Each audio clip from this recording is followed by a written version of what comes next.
paling nyata bilang kalau dulu mungkin semua orang tinggal di sini kawasan dia tiada pekerjaan, harap kayu balak dulu kerja, harap kayu balak saja. Bermula menanam tahun 90, kalau tidak silap 95 lah begitu. Kalau dulu orang rasa bilang macam memang susah lah. Dulu memang orang bilang apa, kadang-kadang ini apa sawit orang bilang macam terbiar apa semua. The main problems faced by the smallholders in general is, first of all, they lack the technical knowledge required or important for them to know in order to manage their farm. They also are lacking in terms of fund to manage their farm properly.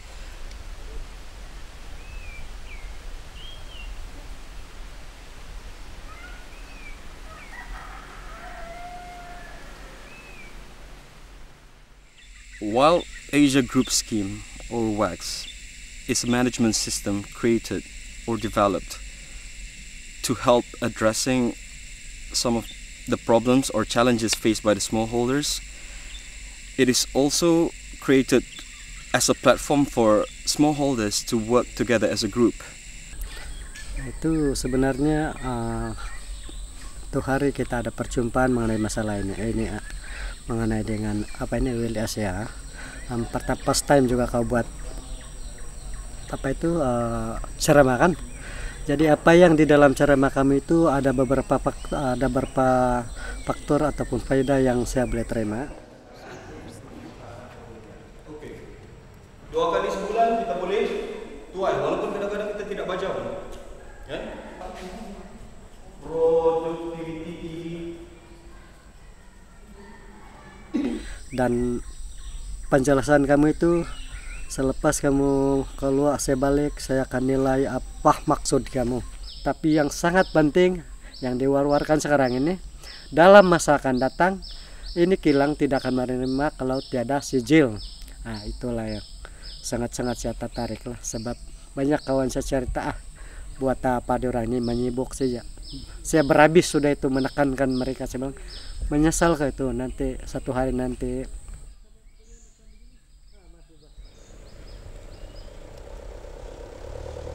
When this Vex, when they came to Ternting, the first we was wondering, what this fellow trying to do? In return, what we get? Nothing. We have to put extra work, extra record, this and that. It doesn't gain anything. You can't simply change the way people do things. It takes time. We need their confidence that we are there to guide them and to help them to improve their farm management. Then slowly we can see the progress is there.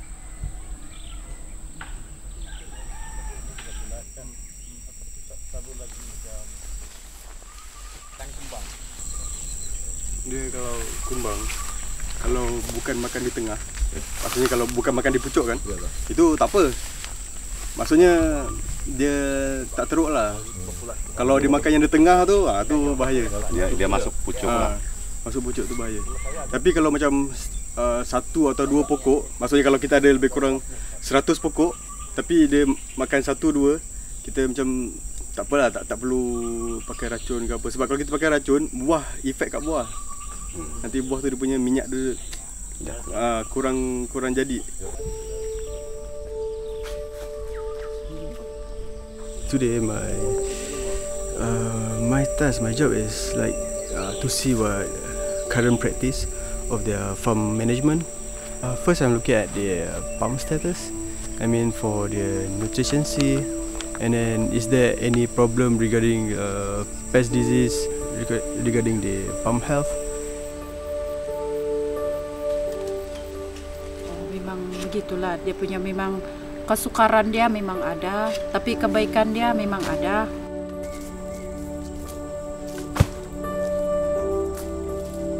Bila kita begini-gini, apa orang bilang cakap, kau punya kebun begini, cara pembuangan baja apa semua.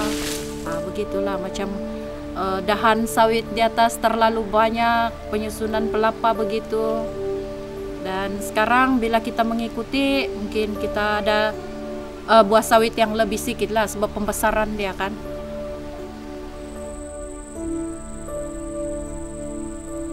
Ya, cabaran-cabaran yang kami hadapi adalah cara mengubah pengurusan kebun ke arah yang lebih baik, kerana ada di antara kerja-kerja di dalam kebun menggunakan kos yang sangat tinggi, tetapi akhirnya kami lebih paham tentang cabaran ini, karena setelah cabaran ini disahut maka terdapat pulangan yang sangat tinggi kepada kami.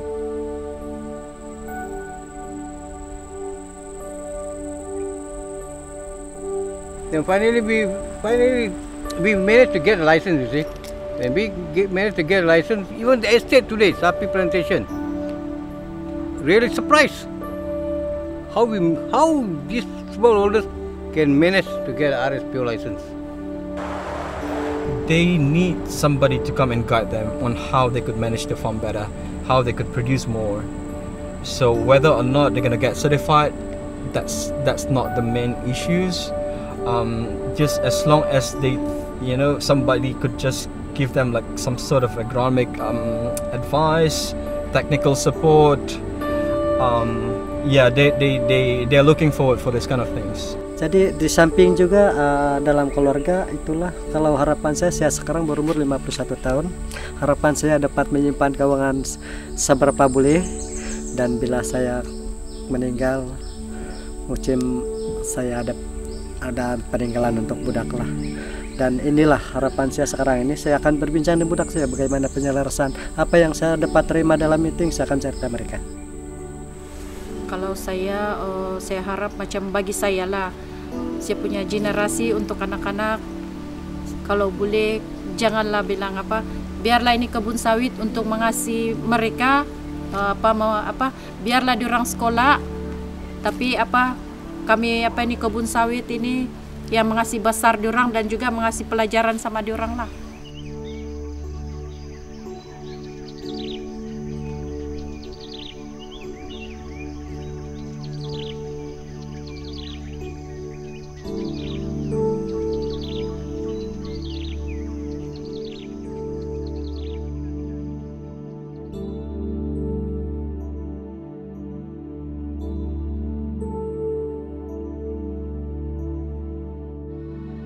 Thank you.